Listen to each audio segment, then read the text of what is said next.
What's up, everybody? What's going on? Justin here. Hope you've been having a good Wednesday and good week. This video is my Year in Wrestling 2012 Part 3 video. This is the final video I'm doing for 2012. I'm going to kick it off starting talking about SummerSlam 2012, which happened in 2012 in August. On the pre-show, we had Antonio Cesaro with Asana, whatever her name was, Oksana, defeated Santino Marella. Singles match for the U.S. title. Antonio Cesaro wins a United States Championship. It only lasted 5 minutes. I was happy Cesaro won a title. I wish it would have been on the pay-per-view, but whatever. Pay-per-view matches now. Up first, we had Chris Jericho defeat Dolph Ziggler by submission. Vicky Guerrero was with Dolph. It was a pretty good match to kick off SummerSlam. Pretty damn good. Up next, we had Daniel Bryan defeat Kane. That was also pretty good.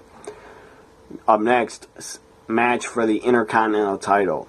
The Miz was the Intercontinental Champion, defeated Rey Mysterio Jr. They didn't call him Jr. then, but whatever. I still call him Rey Mysterio Jr. Up next, for the World Heavyweight Championship, Sheamus again defeated Alberto Del Rio. I hated their feud. The matches were pretty damn boring to me.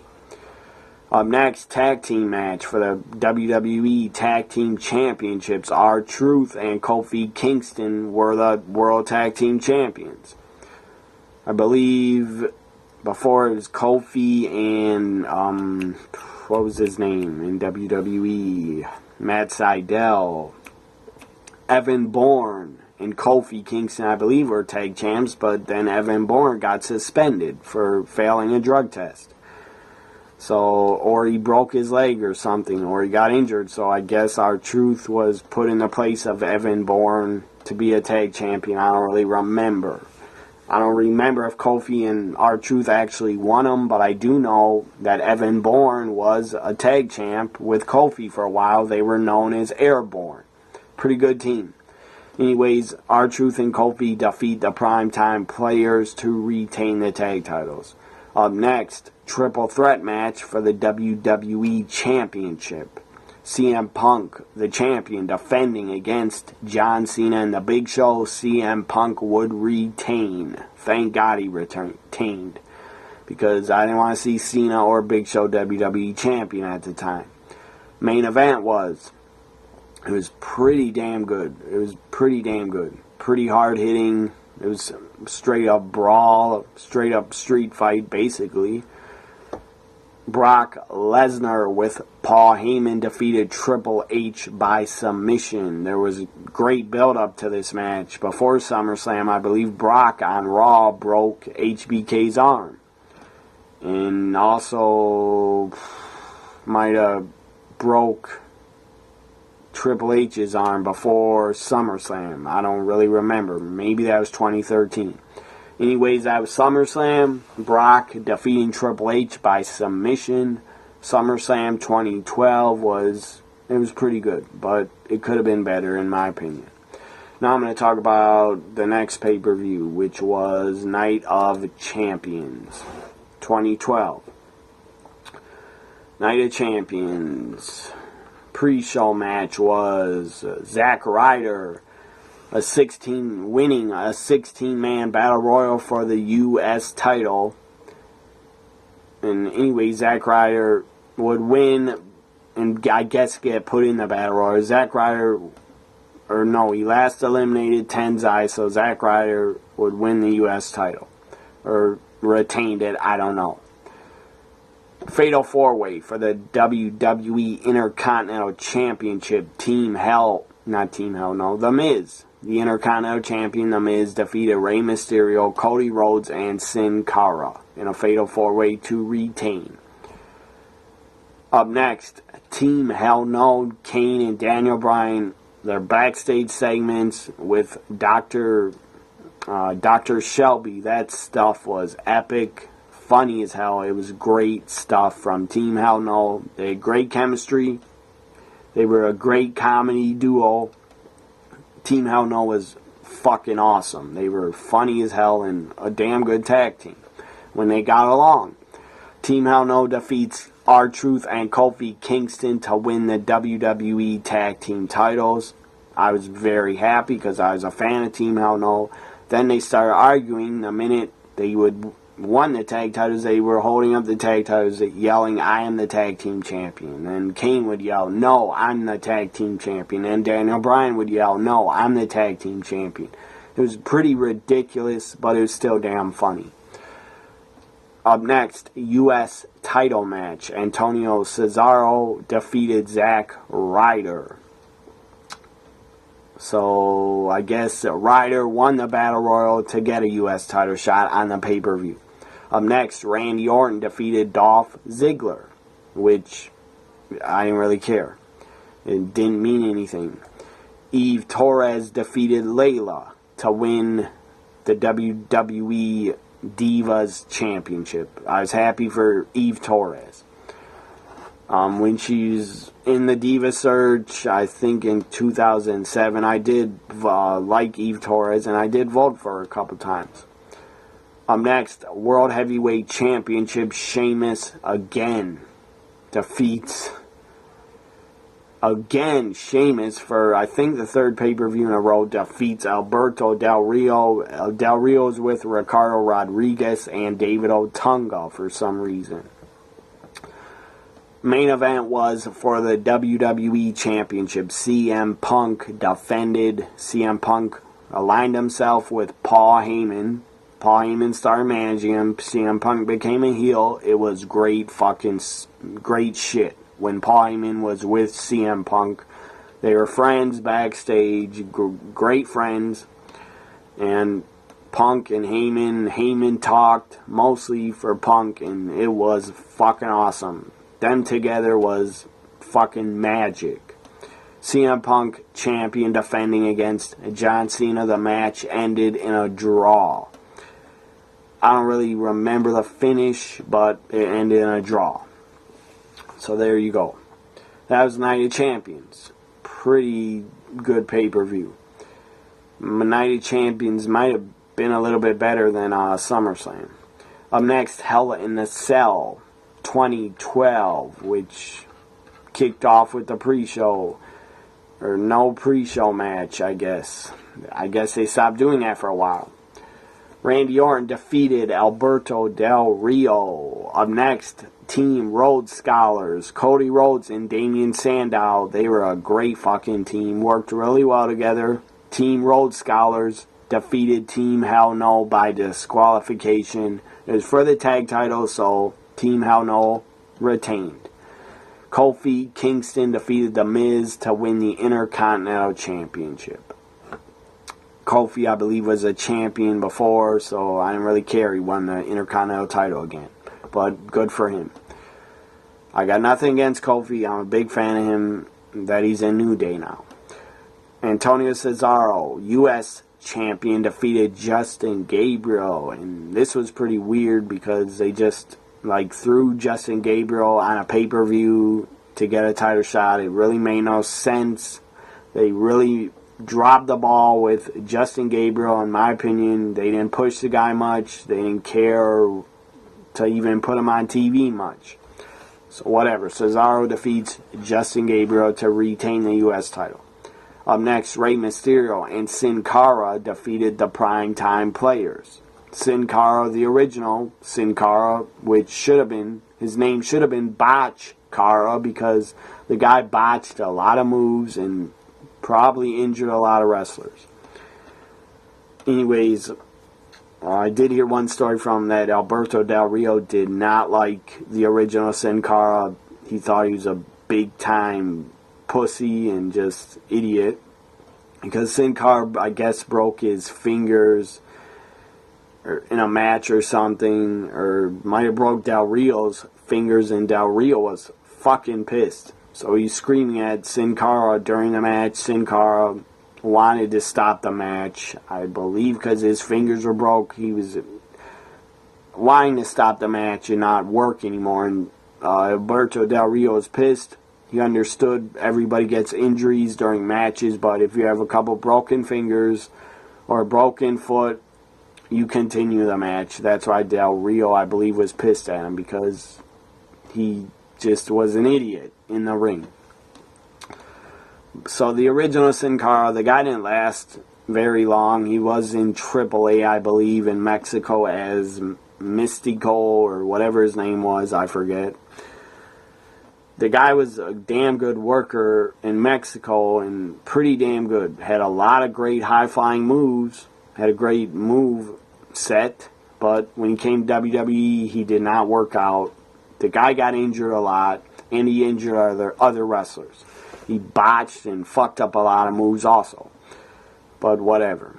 Sin Cara, Rey Mysterio, for the short time they were a team, they were pretty good. They both had masks on, and they were both Mexican, so WWE thought, let's team them up, right?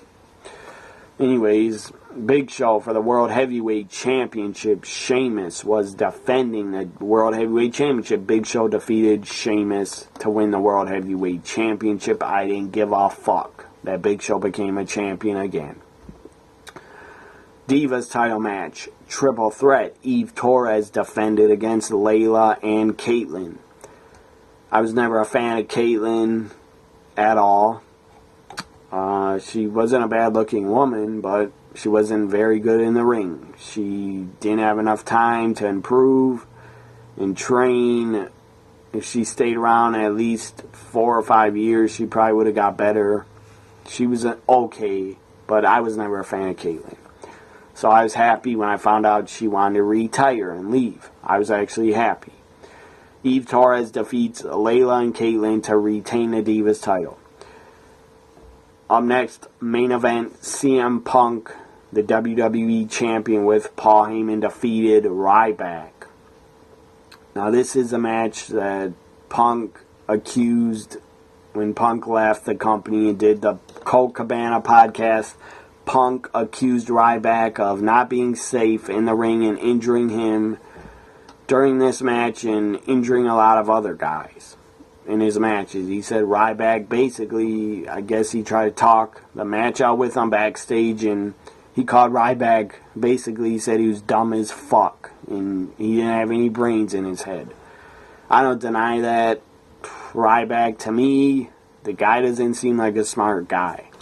Especially after what he tweeted or whatever, wherever he put his post, his blog on Tumblr. Ryback tweeted about, not tweeted, but he posted. Put a long statement out about everybody on the roster should be paid equally. He's talking about top guys, John Cena, Randy Orton, I don't know who else makes a ton of money, Undertaker. So Ryback believes he should be paid like Cena and Undertaker. Ryback believes that he makes as much money for WWE as Cena and Undertaker do. No, you don't. Ryback, you're an idiot for saying everybody should be paid equally. You are an idiot. Wrestling is a business. And Ryback, I'm sorry to break it to you, you were never a top main event guy. Never. You were put in a few main events on pay-per-views, and you got a good reaction, and you were kind of over, pretty over, with your Feed Me More stupid gimmick, chanting Feed Me More, and you actually got the crowd behind you when you went up against CM Punk. But the problem is, was Ryback booked badly by the company? Probably. But still, I did not see Ryback as a top star ever. I've never seen him as a top guy, so in my opinion, he shouldn't be paid as a top guy. So that was Hell in a Cell. CM Punk defeated Ryback and then complained that Ryback was dumb as fuck and that he injured him during the match and he wasn't safe. Up next, Survivor Series 2012. a pre-show match was back. 3MB, which sucked and was god-awful, absolutely garbage crap. 3MB, good talent in there, but I was not a fan of their stupid gimmick.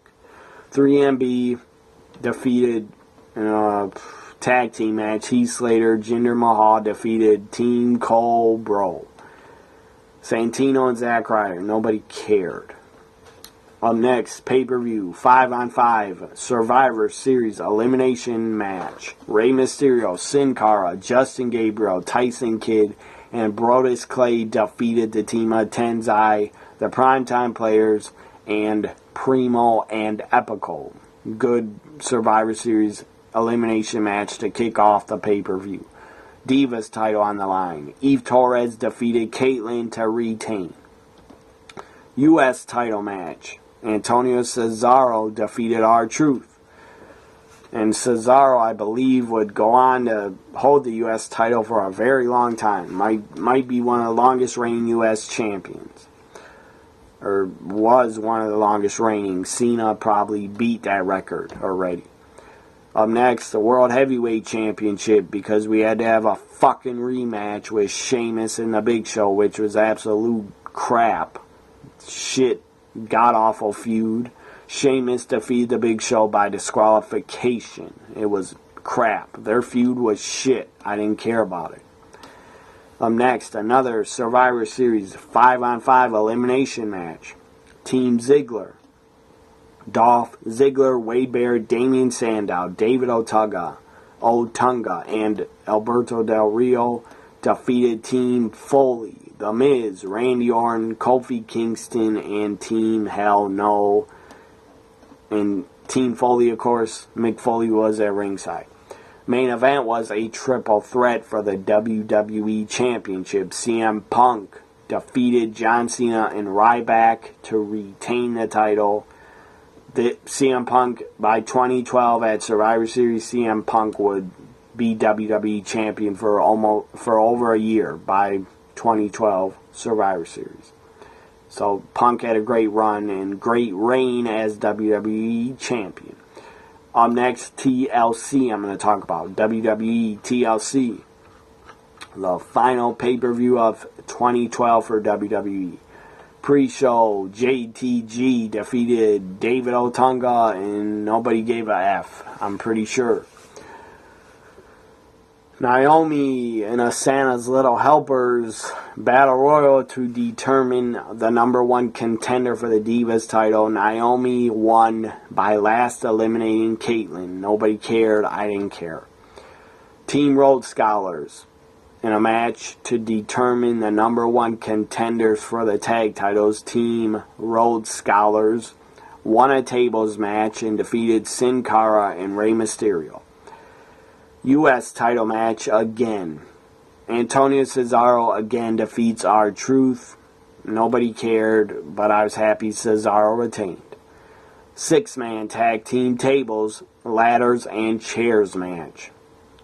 This was awesome. In the month before, I forgot to mention The Shield. The Shield, Dean Ambrose, Roman Reigns, Seth Rollins made their WWE main roster debut. They were in NXT. And before that, they were all in FCW. So the Shield gets put together. According to CM Punk, the Shield was his idea with, I believe, different members. And then he claims WWE took his idea of the Shield. Whatever. Who cares who took the idea? The Shield was a great group. Great faction for when they were together. The Shield debuted at Survivor Series, took out Ryback, picked him up, powerbombed him through the table on the announcer's table, probably the Spanish announce table because they always go for that table. So the Shield debuts to help CM Punk retain. The Shield, in their first pay-per-view match at TLC, it is a TLC match, 6-man tag. The Shield defeats Team Hell No and Ryback. This match was damn good. What I remember from it, it was damn good, damn entertaining. I believe Seth Rollins climbed up a giant ladder by the stage, and Ryback threw him off the ladder, or pulled him off the ladder, and then Rollins went crashing through like 3 or 4 tables. That was a sick bump. I believe Rollins took. That was sick. It was a great 6-man tag TLC match. It was pretty awesome. If you have the network, go back, watch TLC 2012, The Shield versus Team Hell No and Ryback. It was pretty damn good. Up next, Divas title. Eve Torres defeats Naomi. So, right there, they buried Naomi after she won a Battle Royal. Up next, chairs match for the World Heavyweight Championship. This was shit. I hated the Big Show Sheamus feud. It was crap. It was boring as hell. And Big Show retained. Nobody cared. Up next, 6-man tag. The Miz, Alberto Del Rio, and the Brooklyn Brawler, for some reason, came out of retirement, and they defeated 3MB. Final match, main event, was a ladder match for the World Heavyweight Championship Money in the Bank contract. I was pretty shocked. Dolph Ziggler defeated John Cena to win the Money in the Bank. That is pretty shocking, because I expected Cena to win, as he has buried many guys and wins all the time. Or Cena has put some guys over, but whatever. He's also buried some. So Ziggler defeated John Cena. AJ Lee came out, helped Ziggler. John Cena thought he was going to get her help because AJ was playing with Cena's emotions. I believe she made out with him on Raw. And she would also make out with Daniel Bryan and Kane and Dolph Ziggler. But AJ Lee decided to screw John Cena. That was a great fucking thing to do. Great way to end TLC 2012. AJ Lee screws John Cena. Ziggler gets a contract. It was fucking awesome to have AJ Lee turn like that and go with Dolph Ziggler and start managing him like she was his girlfriend. And then they would get Big E. Big E Langston would join AJ and Dolph, and they were a pretty good team together. So that was TLC. And now I'm going to talk about TNA pay-per-view events for 2012. The last one I talked about was in August, I believe, Hardcore Justice. So now I'm going to talk about No Surrender, which took place in September. The main events for No Surrender. I didn't mean to talk about every pay-per-view match for WWE. I was just going to talk about the main events, except for SummerSlam, but whatever, I forgot. That's why this video is longer. Main events for No Surrender 2012 were the World Tag Team Champions.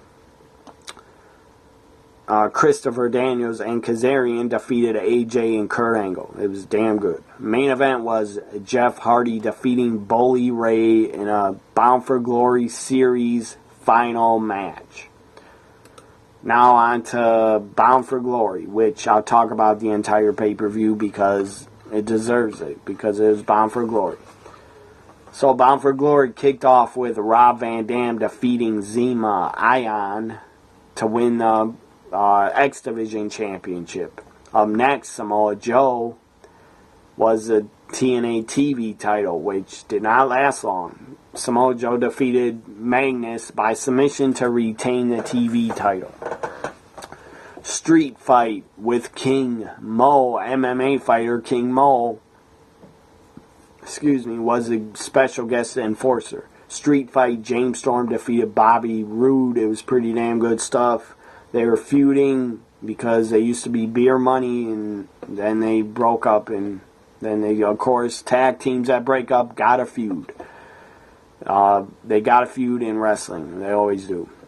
Anyways, 3-way tag team match for the TNA tag team titles. Chavo, Guerrero, and Hernandez defeated the World Tag Team Champions Christopher Daniels and Kazarian, and they defeated AJ and Kurt Angle.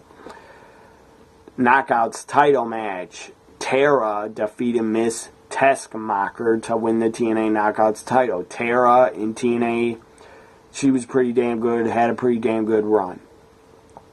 No disqualification tag team match. In a result, if Aces and Eights won, they'd gain full access to the Impact Zone. I guess they were banned before this. Anyways, Aces and Eights, Doc and Nux, who was, forget the guy's name. He started in WWE's ECW. Mike Knox. His name was Mike Knox. Kelly was his girlfriend. Anyways, Doc, he was in WWE before this as Festus. And then he joined CM Punk Straight Edge Society. So Doc and Nux of Aces and Eights defeated Sting and Bully Ray. So then they got full access to go back in the Impact Zone. Aces and Eights, when they first started, I thought it was pretty cool. When they were all masked men, they came out, attacked Sting on Impact. It was pretty interesting, pretty entertaining. I didn't know where it was going to go, but then Aces and Eights, later on, the longer and longer they were together, it got more lame. They became a biker gang. Garrett Bischoff joined. Wes Briscoe joined. It was pretty boring, pretty lame. Anyways, Aces and Eights defeat Sting and Bully Ray. That was pretty surprising. Main event for Bound for Glory. 2012, Jeff Hardy defeated Austin Aries to win the TNA World title. And Jeff got a pretty damn good pop when he won. That was Bound for Glory. 2012. Now I'm going to talk about TNA's Turning Point pay-per-view, which took place in November 2012. Main events were James Storm defeating AJ Styles and Bobby Roode in a triple threat to determine the number one contender for the TNA World title. As a result, if AJ Styles was pinned, he was not eligible to compete for the TNA World title until Bound for Glory 2013, which was a stupid gimmick idea and stupid stipulation. Other main events were Kurt Angle defeating Devon by submission. I don't think that was a main event, but it was close to the main event. Main event was Jeff Hardy defending the TNA World title, defeating Austin Aries in a ladder match. It was pretty damn good. And TNA had this god-awful announcer. They had a three-man team. They had Taz, Mike Tenay, and then they had some stupid-ass, annoying as fuck guy join them. His name was Todd. He was god-awful at commentary. And I'm glad TNA got rid of him, because he sucked. I believe Bischoff found him and put him on commentary because he thought he was good. Now on to Final Resolution, the final TNA pay-per-view of the year. 8-man tag match. Kurt Angle, Samoa Joe, Wes Briscoe, and Garrett Bischoff defeated Aces and Eights, Devon and Doc, and 2 unknown members. That was one of the main events. The other one was Christopher Daniels defeated AJ Styles. The main event was for the TNA World title. Jeff Hardy defeated Bobby Roode. So that was TNA's Final Resolution 2012. Now I'm going to talk about Ring of Honor's 2012 events. The last one I talked about was Boiling Point. So now I'll talk about Death Before Dishonor 10, which took place in September. It was, I think, regular. It was on internet pay-per-view, not a regular pay-per-view. Main event was, one of them was Kevin Scum, Jimmy Jacobs, and Steve Corino defeated Rep Titus and Charlie Haas in a tag team match for the vacated Ring of Honor World Tag Team title. So Scum became tag champs. Steve Corino, Jimmy Jacobs. Main event was Kevin Steen, the Ring of Honor World Champion, defeating Rhino with Truth Martini in a no disqualification match for the Ring of Honor World title. So Kevin Steen retained. Now I'm going to talk about Glory by Honor 11. It's called The Unbreakable Hope, and it was, I believe, It was on ringofhonorwrestling.com on internet pay-per-view again. Main events were singles match for the Ring of Honor TV title. Adam Cole, the champion, defeated Eddie Edwards. Scum World Tag Team Champions, defeated the Briscoes. And the main event, Kevin Steen, Ring of Honor World Champion. Still, Kevin Steen defeated Michael Elgin to retain the Ring of Honor World title. Now I'm going to talk about Final Battle 2012 Doomsday. The final event of the year, I think, for Ring of Honor. At least the final pay-per-view. It was on December 16th, 2012. Roderick Strong defeated Michael Elgin. Up next, Jay Lethal defeated Rhino. R.D. Evans defeated Prince Nana. Wrestling's Greatest Tag Team up next defeated Rep Titus and B.J. Whitmore in a New York City street fight. Michael Bennett with Bob Evans and Maria defeated Jerry Lynn. The American Wolves, Davey Richards and Eddie Edwards defeated Red Dragon, Kyle O'Reilly, and Bobby Fish. Matt Hardy defeated Adam Cole. The Briscoes defeated Scum, Jimmy Jacobs, and Steve Corino, and defeated Caprice Coleman and Cedric Alexander in a triple threat to win the Ring of Honor Tag Team title. So the Briscoes became the new Tag Team champs at Final Battle 2012. Main event, Kevin Steen, the Ring of Honor World Champion, in a ladder war. This was a ladder war number 4 in Ring of Honor's history. A ladder war for the world title. Kevin Steen, the champion, defeated El Generico, who was Sami Zayn, one of his longtime friends. They got in the business together. So Kevin Steen retains the Ring of Honor World title. It was damn good against El Generico. So that was Ring of Honor's Final Battle. This ends my Year in Wrestling 2012 series of videos. This was part 3 of the Year in Wrestling 2012. Hope you enjoyed it. I apologize, I went a little bit too long, but whatever. Not many people watch these videos. It doesn't matter to me. I just do them because I'm a big fan of the business and the history. So that's why I'm doing them. I'm doing them up until 2016. And then probably at the end of 2016, I'll talk about the Year in Wrestling 2016. Anyways, hope you enjoyed the Year in Wrestling 2012 Part 3. Follow me on Twitter if you would like at TNA WWE Guy. Also follow me at NXT WWE Guy. Also subscribe to my YouTube channel. I'd really appreciate that. Tell all your friends that are fans of pro wrestling, tell them to subscribe and go to my channel, watch the videos and subscribe. Give me thumbs up, give me comments, and if you don't subscribe to my channel, at least follow me on Twitter at TNA WWE Guy and at NXT WWE Guy. Bye for now, everybody.